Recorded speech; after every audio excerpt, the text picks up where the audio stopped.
to save him, to save what she loves. It's like, get the fuck out of here, man. Like, that's like, yo, you don't love him. Like that, like not only did I not like your character, but now you stupid. You stupid now because you don't even know this dude like that. You love him? Like, yo, come on, man. Yeah, I'm tired of this. It's enough, man. I've had enough of this. Like, stop with this. Like, you're not in love.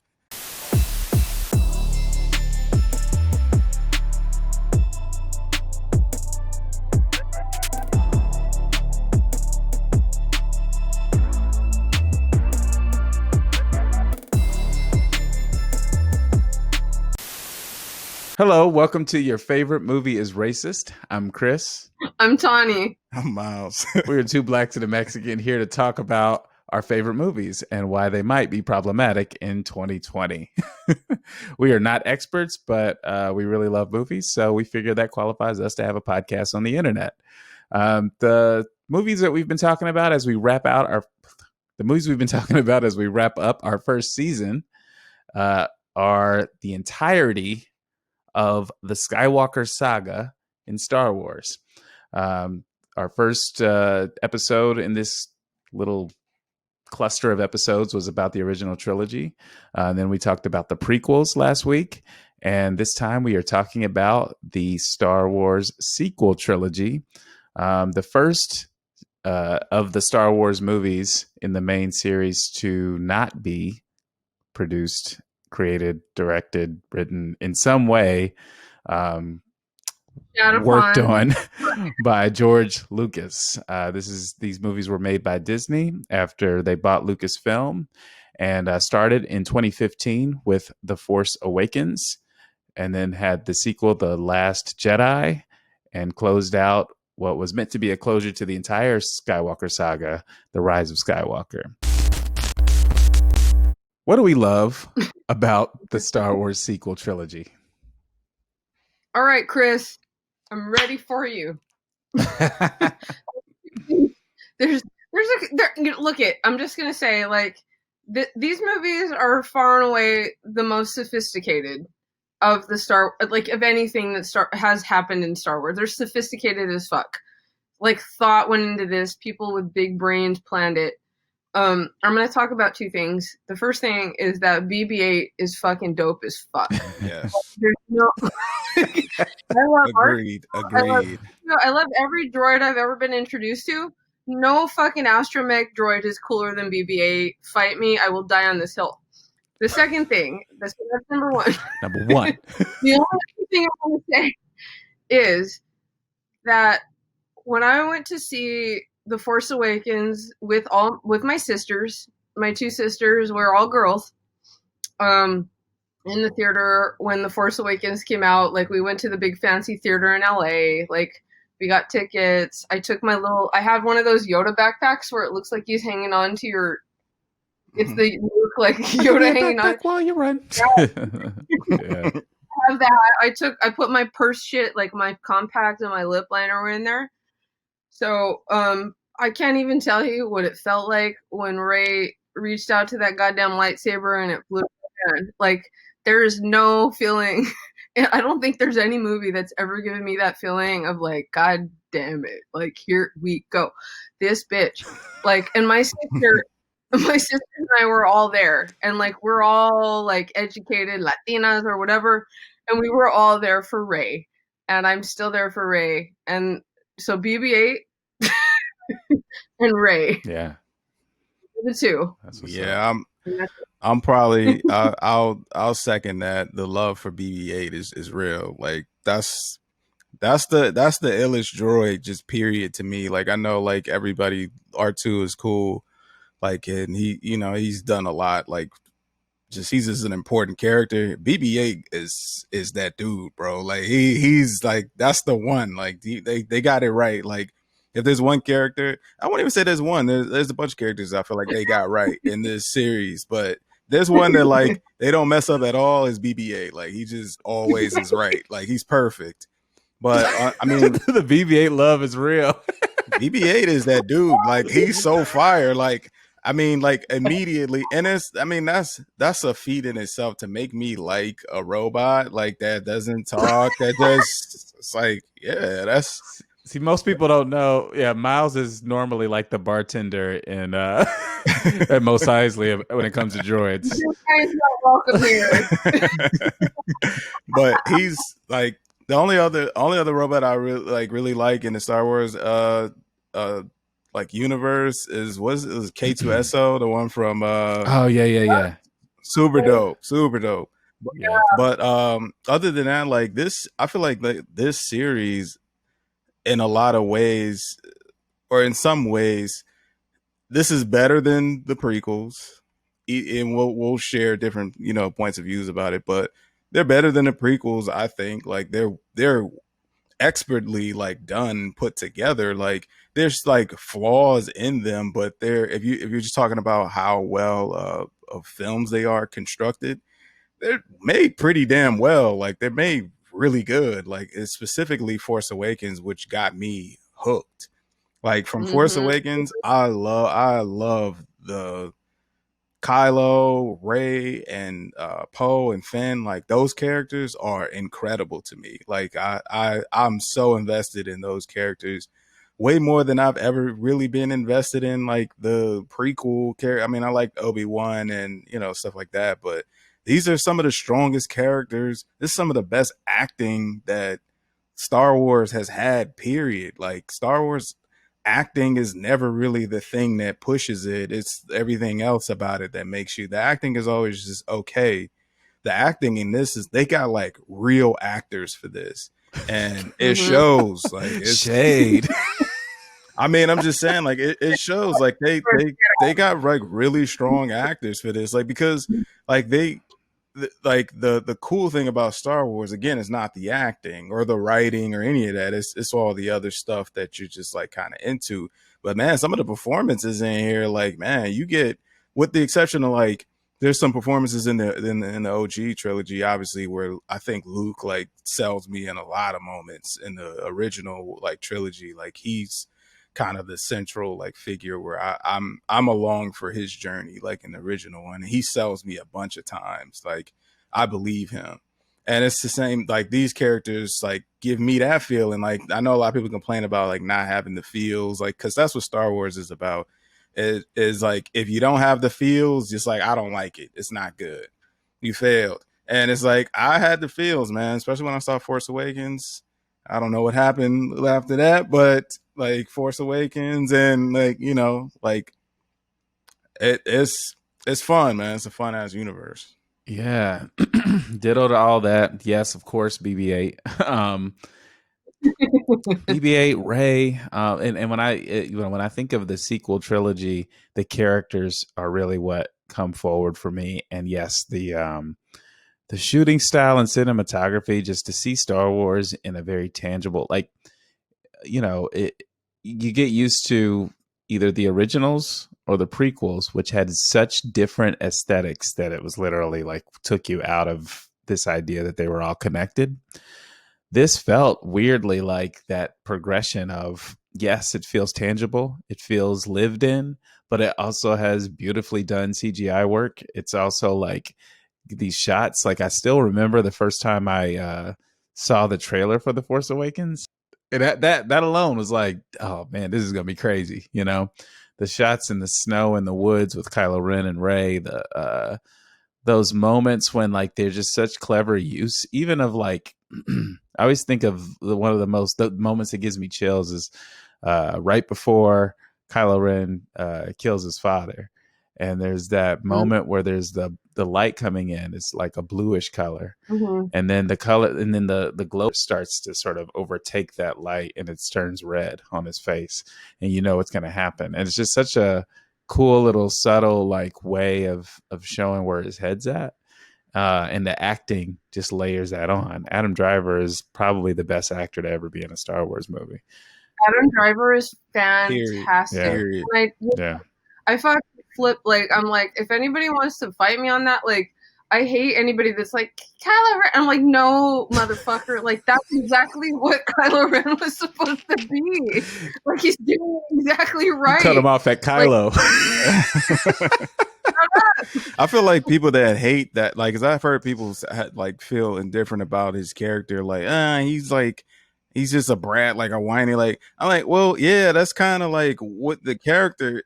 I think like people that dislike Kylo Ren, I won't say like they're wrong, but I think you're not supposed to like him initially, and like his performance, like you can't objectively say his performance is bad though. I don't think, like, you might not like the character, like that's fine, like everybody will like what character they like, but objectively you can't deny how good his performance is in this. Like absolutely you just not. can't. Yeah. Like it's really good. No, and that's like, you know, and as somebody, listen, I don't want to shit on anyone, but like, sorry, great this is great bad. pretext for yeah. I teach English, and like people don't get stuff. Like shit goes right over people's heads a lot of the time. Like you're realizing, like, okay, so like I read, for example, of Mice and Men with my freshmen, and they're, you know, I'm like, Curly's wife isn't a, like, they're like, Curly's wife is a big nasty slut, and I'm like, like, like the I love point, the simplicity of the student observation.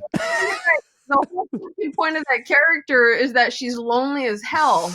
Like she's lonelier than almost everybody else, except for the black guy, who's the other loneliest person on the whole ranch.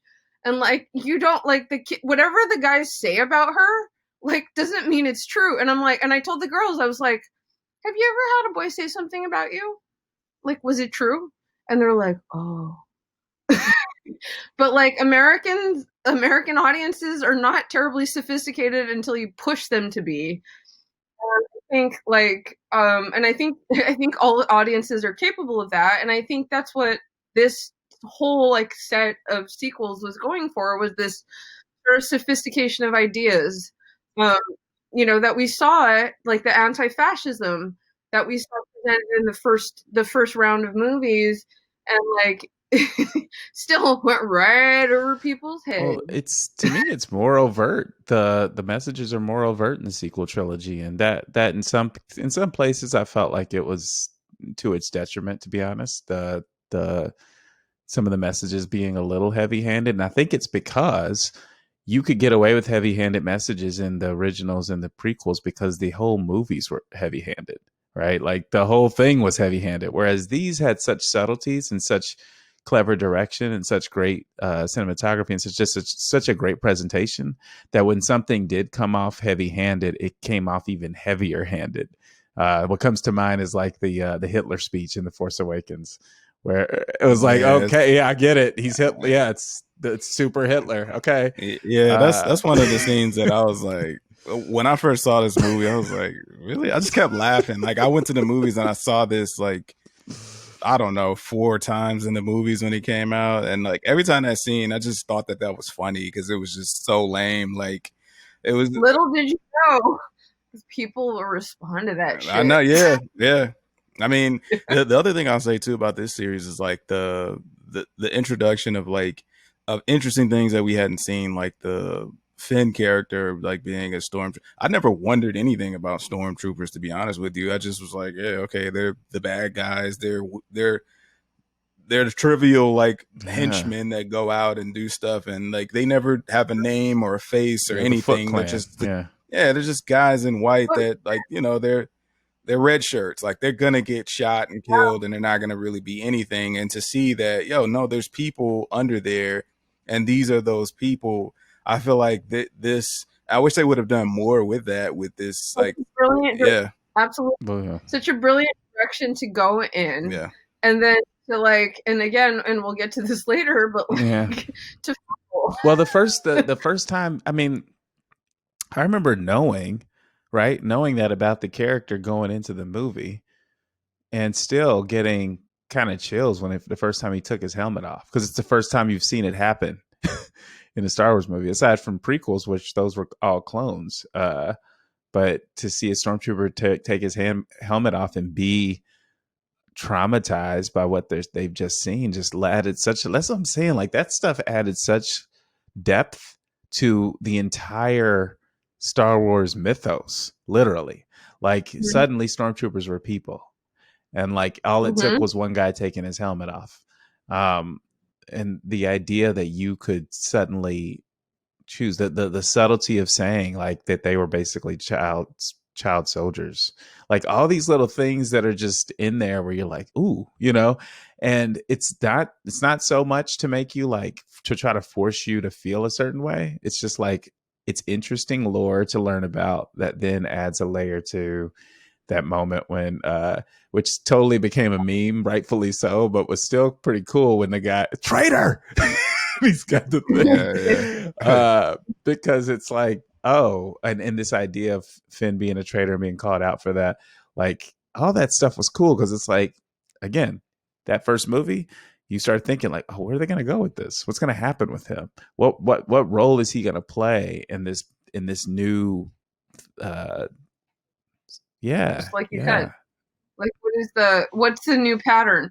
And that like and that's the thing, like we look to Star Wars and we have looked to Star Wars to be like a pattern that's meaningful for us, as a people. And it's seeing Finn, and I like seeing Finn and like wondering what's going to become of him and wondering what his existence in this universe means is super meaningful, like for all of us. And I just like, and we've talked about this in our text, like I feel like it got fumbled. Yeah, And I think definitely. we Yeah. all do. Like, Yeah. what are you doing with this Yeah. beautiful fucking actor that like could do anything you gave him? Yeah. Um, like one of the greatest like terrible things is like you didn't do with John Boyega what you should have done with him. He's he's so brilliant. Like what a waste. So, with that in mind, what's racist about the sequel trilogy? I don't think anybody that was in charge of this movie knew what the fuck to do with Finn. And it's such a waste. And like, and we just talked about this, but like John Boyega is a fucking treasure.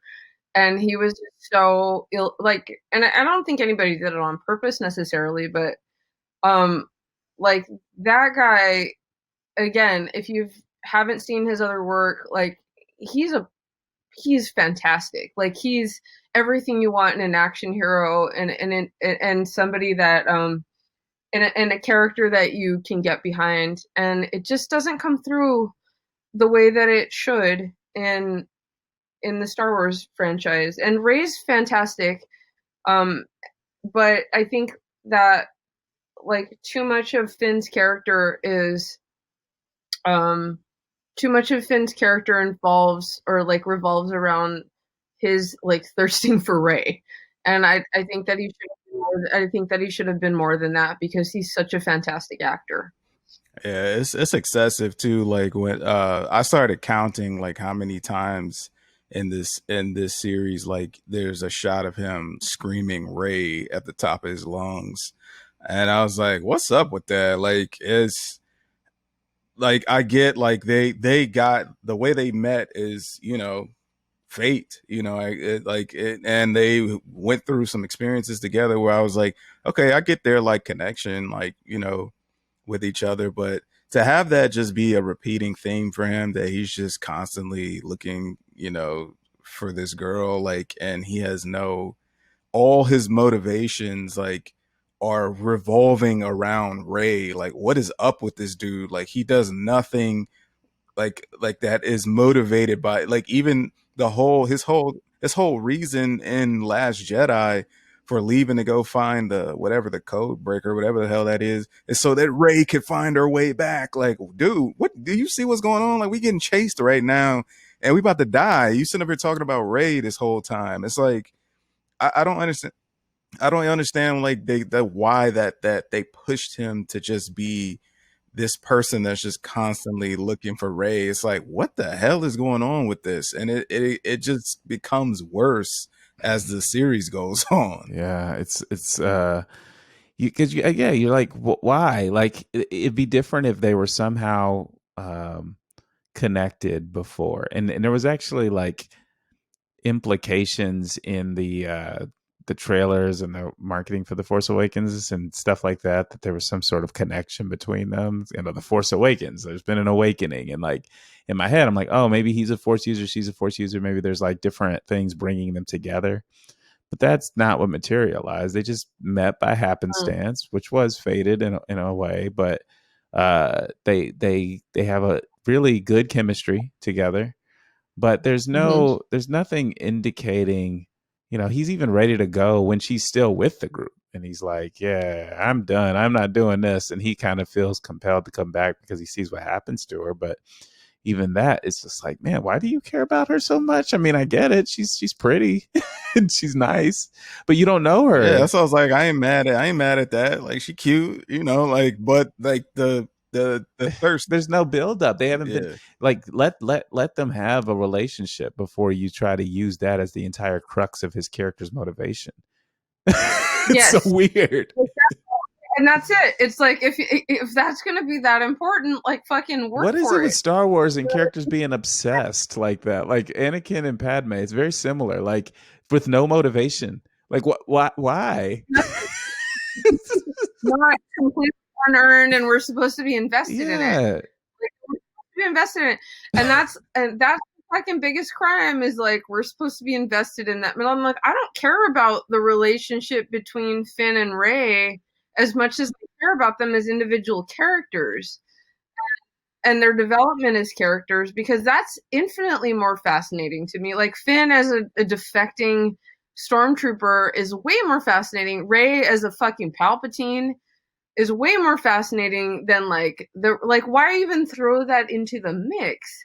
And and it doesn't. He's not even rewarded. He's not even rewarded for that. Like all of that chasing, and they don't even pay it off. Like I was thinking, like, okay, ultimately they gotta end up together, I guess, at this point for like you to be talking this. about the quick Yeah, scene where he's like, I have to tell you something. It's like JJ, I didn't even know this, but JJ Abrams said he was going to tell her he was a Force user. I'm sorry, fucking no. I'm sorry, not even close. Like no, that's not true.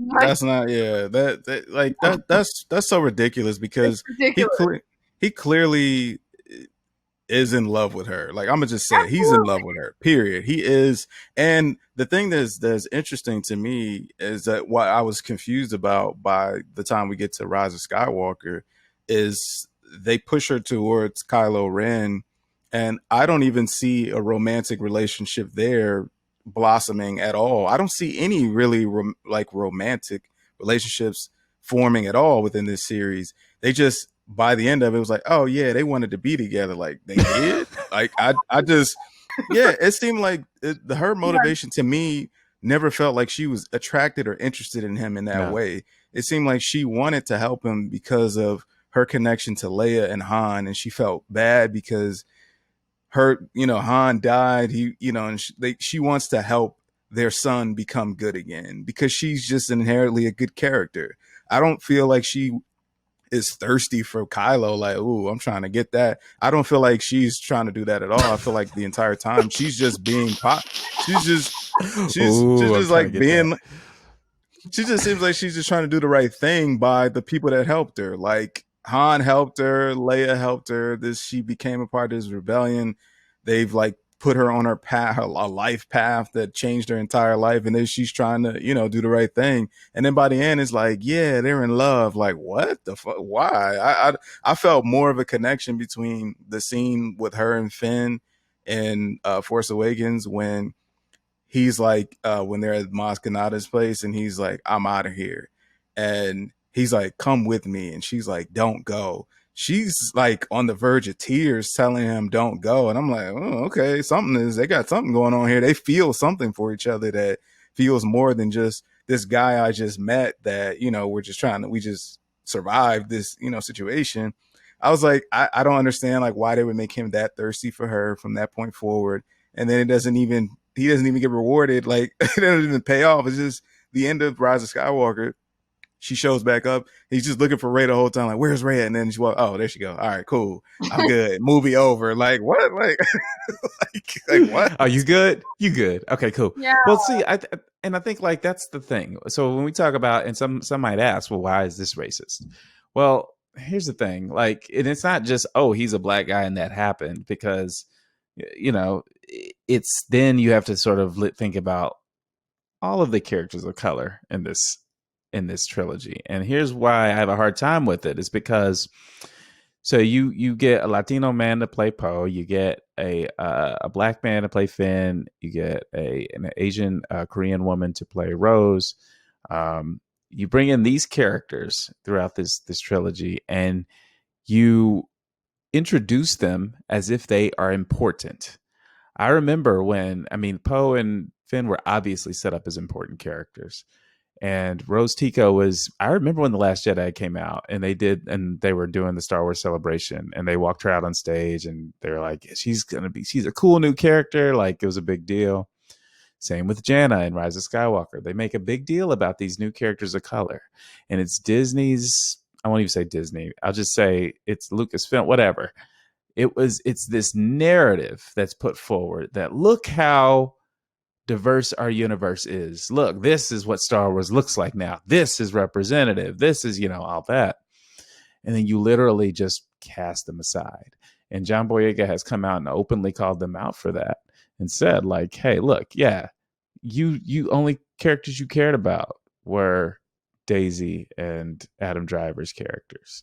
And the rest of us got cast aside. And you have to look at that and ask, well, why is it these characters of color? Because Poe kind of got screwed over too. Like, his character he was a different character in the Last Jedi than he was in The Force Awakens. Like, there's a marked difference in who he is as a character all of a sudden. And then in Rise of Skywalker, he's another different character. It's been pointed out that they have a show called Star Wars Resistance that Poe has a small role in, and he wasn't a smuggler. They just added that in because they were like, who cares, whatever. Like, we'll add that in as a joke. That's not in his background as a character. He grew up on Yavin 4, and he saw Luke Skywalker blow up the Death Star, and that's part of his whole thing. And that was what motivated him to join the Resistance. Yeah, that was why is that exactly? But that's in the lore. That's in the lore. Like, way better than so much cooler than like, yeah, he's a smuggler. Look at him. Like, that's what comes to mind for me, is that somebody thought he's probably a smuggler. Look at him. And it pisses me off because I'm like, these characters you could do so much with, and it happens to be the characters of color that get cast aside like they don't matter, and they see it. This is what the fucking country looks like at this point. Like, don't look like the country doesn't look like Luke Skywalker anymore. Like, we look like Poe Dameron. Look at it feels like tokenism too, like, because you're here just to fill a quota, it feels like, which sucks because, like, initially I was like, the way that Force Awakens begins, it feels like, again, you telling me that these characters are important. I believe that because they are important. Like, throughout that, like, first initial movie, they're significant, I feel like. And then after that, again, I don't know what happened. And maybe that's when you have two, like, maybe if there was one singular vision, maybe this doesn't necessarily happen as much if there's one singular vision from movie to movie, as opposed to having a couple different cooks in the kitchen and people deciding different things. And I think, wasn't Colin Trevorrow supposed to do like the third one initially and some other stuff? So, I mean, there's all these different, like, and I mean, again, that's the original ones had different directors as well, but there was still Lucas was like attached, and he had his idea, his vision going through the entire time, which was like, this is what I want to do throughout this, like, series. It feels like here, I don't know, like, maybe JJ initially did care about these characters, and then Ryan came in and was like, yeah, well, okay, cool, but I want to do this. And then the second one, it was just like, well, we don't even have time to, like, we just got to fix what happened the last time. We got to fix what people hated the last time. And then they try to give, like, they try to give Poe some type of story in the last one, and it's so just thrown in there that I don't even care what it is, and it's so random. and you're trying to introduce me to all these new characters that, like, I was like, when I was watching it, I was like, why are they introducing all these characters? You haven't satisfied me with the core characters, and you're trying to give me more characters that I'm just meeting to care about. Like, I don't care about any of these people. Like, I don't know them. And maybe that, like, Jana maybe has a cool ass story, but okay, you just throw her in and kind of like randomly expect me to She's like want to black and go also along with has this. Finn's story. Oh, okay. They could go to they're both black. They could be together. It's like, wait, what? Like, because they were kind of trying to hint at that too, where they was like trying to make her be That's like another thing. into him or something. Can we talk too? about the fact that they keep pairing Finn with these beautiful women and having him be super not interested in them because all he thinks about is Rey, but they still don't pay that off. Like, okay, everyone, be quiet right now. I'm a woman. I'll date Finn. Wait, no, I'm sorry, Chris. I didn't mean to. Like, I'm just being silly, but like, yeah, what the fuck is that? Like what the fuck? It's weird, and like she kisses him, Rose kisses him, and it's set up as a weird, like, non-romantic. Like, why does she kiss him after she does that? But it's also one-sided. Like, and then Finn has this moment after she kisses him where, like, it almost looks like he realizes something, but not that he doesn't realize that he likes her. It's weird. Yeah, I don't know why they throw that in there, because why? And Jana's so fucking cool, and then nothing comes to that. And I guess, like, in real life, like, I've never been in a life-threatening situation with a woman that I've just randomly met. And maybe that makes you fall in love. I don't know. Like, I just never been in that situation before. But it seems like they do that. Like, they go through this whole thing. There's nothing romantic happening with Finn and Rose at all. Like, I don't even really get she is enamored with him when she meets him. Initially, yeah. She is, because he's famous. He's pseudo famous, right? Because of what he did the previous movie. Okay, cool. I could go with that. But at the end, for her to sacrifice herself to save him, to save what she loves, it's like, get the fuck out of here, man. Like, that's like, yo, you don't love him. Like that. Like, not only did I not like your character, but now you stupid. You stupid now, because you don't even know this dude like that. You love him? Like, yo, come on, man. Yeah, I'm tired of this. It's enough, man. I've had enough of this. Like, stop with this. Like, you're not in love. The Last Jedi and Rise of Skywalker have just unnecessary kisses in them, and it's just like, you just think it has to have a kiss. Like, I don't understand. And you might as well not even have had that at all. Like, you might as well just kept it just all platonic. Like, nobody's in love with anybody. Just kept it that way. My hypothesis is that, like, I think, like, Rian Johnson, you know, his version of Star Wars was sort of trying to push off in a new direction. Like, but again, like, but he didn't care about. He just as much as anybody else did not care about the characters of color, and you can tell. Absolutely not. Like, it was just, they were like devices. Yep. It's like, look what we're doing with these two people. Look at this angry Guatemalan causing trouble on this starship. Like, really? That was you decided to do with him? It's like where he talks about, like, his ass not fitting in the chair, because he's like, I have like an ethnic ass and it didn't fit in the Star Wars seat. But I guess it's even more frustrating though, like, when, like, they sideline the, like, characters of color, give them like meaningless things to do, and then they don't even accomplish the meaningless things. Like, they were supposed to go there to get a specific guy. They didn't even get that guy. They just got some generic guy. Oh, he betrayed us. We're so surprised. And I'm like, bitch, you just picked this fucking guy out of nowhere. Out of jail. He was in jail. And hold up. Can we talk about that too? It was Benicio del Toro. Like, okay, yes. You got Benicio del Toro. You got Lupita Nyong'o, and you put them in these, like, the races. I'm telling. This is why. Okay, this is why I have a bigger problem with the sequel trilogy than the prequels, because the prequels, we talked about it, like it was ignorance. Twas ignorance was killed the beast. But in these, it feels more insidious because you have people consciously choosing diversity and touting diversity and very clearly not caring about it. And like George was ignorant in his choices. You, I guarantee they're in the room like, we need a black guy, we need a Latino, we need this, we need that. Let's get Lupita Nyong'o. She's hot right now. But like, and you put them in there, but you put her in this useless Yoda kind of ish character who really ultimately serves no purpose to the story. No purpose. Just no has a purpose. lightsaber for some reason. We'll never know why. And they didn't even explain that. She said that it. And then you got Benicio del Toro being like this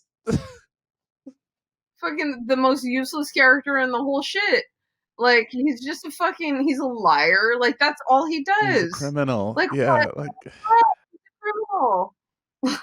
Give me something to work with here. It's infuriating. It's like aggressively, the choices being made are just like, it's like you could get anybody to be in a Star Wars movie.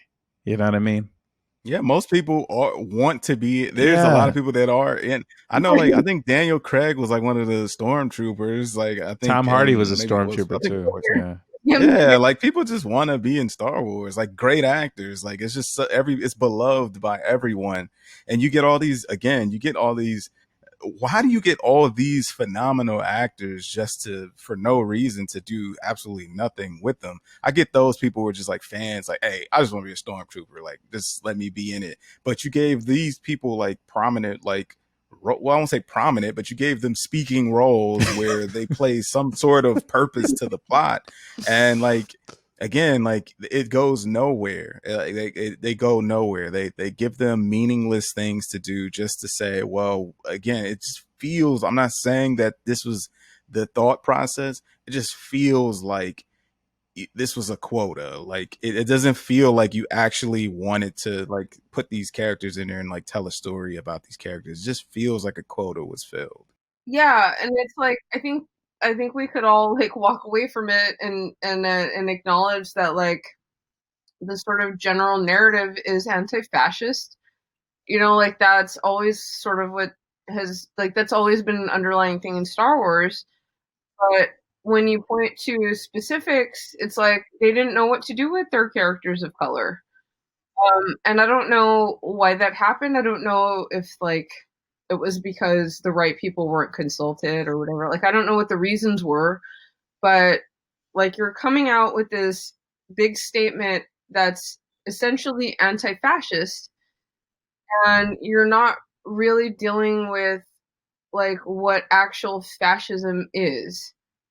And I think like I read a thing that was like, you know, Star Wars tries to do like allegory, and like because of that it's not actually dealing with like what's really wrong. And you know, and I think that maybe is it. It's like, hey, if you really wanted to say something about why people shouldn't, you know, be nationalistic and fascist, then say why. Don't like don't skirt around it, and don't use symbols when you could actually be talking about like real life. And it's just like they didn't, you know, not knowing what to do with Finn. It's, well, like, he's black. Like, let's fucking deal with the fact that he's black. Like, it's never dealt with. Like, in the whole movies, none of them deal with Finn being black. All right, so how do we rate the Star Wars sequels? I will continue to watch them. Like I said before, like my sons Ray's their favorite, and they've seen all the originals. Like, Ray's the one that really resonates for them, and it's a fucking shame that like Finn and Poe and everybody else of color isn't treated better. But I think this is as close as we've gotten with the Skywalker saga. There are other, like we were loving the Mandalorian, like, so there are other stories. So So I'm not gonna reject Star. Like we're in. Like we got it. And they're still class. They're part of the canon, and I accept that. Yeah, I like for me, like, and it's not really because of just I feel like it's racist as hell. It's hard for me to get. It was a chore like getting through Rise of Skywalker. Like I just don't want to watch that. Like it's kind of like some like the Attack of the Clones. It's just not good. This is a hard watch. Like 'cause it's just not done well. I've come along, like I've come around on like Last Jedi, where I when I first saw it, I didn't hate it ever. I just was, again, I felt kind of apathetic to it, like it's okay. There's a lot of stuff I just don't like in there, and I've come around on it, like it's better like than I thought. I still, again, I could watch Force Awakens anytime, to be honest with you. Like I just feel like it's really watchable. It has like high rewatchability to me. And anytime it's on, like I sit there and watch it. Like it comes on all the time. The second two, I don't know, man. I struggle with like finding reasons to even watch those. Like there's a lot of stuff to like about these. There's a ton to like. It's just like, man, the execution is Yeah. No, yeah. yeah, I think I agree. They're well made movies. And I think what you speak to in terms of the it's the character choices, and the character choices are decidedly poorer when it came to a lot of these characters of color, which to me is just speaking to, you were trying to meet a quota, and then you had all these characters and didn't know what to do with them because you were just trying to meet a quota. And that's a studio thing, that's a cold corporation thing, that's a Disney thing, that's a it's the new era, it's the 21st century, and it's got to be this thing, rather than it being Mhm. it's got to be a good story. And I think that's where it falters. I don't objectively decide not to watch The Rise of Skywalker because, uh, I think there's some sort of, there's a racist element to it. That's not at all. But I objectively decide not to watch it because I just don't want to watch it, because I don't like what they did with the character choices, and nothing in it excites me. Like, I can guess why the prequels get more of a pass for me is because I don't care if Hayden Christensen can't act his way out of a paper bag. Like that epic fight scene at the end of Revenge of the Sith, that score, that like that cool stuff that's fun to watch with your kids is still there, at least. This Rise of Skywalker was just so weird, and like it had so many weird things where I'm like, what, and a lot of it had to do, again, with characters you didn't know what to do with, running around doing stuff. And it's just like, I vaguely remember scenes like, oh yeah, it was kind of cool, the stormtroopers flying around and the stuff where they sunk in the sand, I guess. And it's just like, it felt like it was like, is this trying to be like the Indiana Jones Star Wars movie, or like they're on a quest and to find It's like something a that we video didn't know game. existed last movie? Like it felt like an Yeah. episode in a TV show that you could have skipped. And Mhm. so, like, to me, when we tie it back into our larger conversation about race in movies, it's sad because this had the most potential to do that with these cool, awesome characters we love. And it's like Tawny said it right at the beginning, they dropped the ball. And so I don't, I'm not like, hey, throw away the sequels. Mhm. I just don't feel like watching them as much because of those choices. So it's unfortunate, but who knows? Maybe we'll be talking about 5 years from now, like the best Star Wars movie we've ever seen. So, and The Mandalorian's great, and it has diversity, and the characters of color actually matter. All right, well, that's it. That's the season. We got a season of your favorite movie is racist in the books. um, this series will return. We've already got like a long list of movies we have not covered yet that we'll tackle again when we circle back on it. But in the meantime, we are actually in prepping to start up another series that will debut very soon, surrounding an entirely different spectrum of things. I'll just say it that way.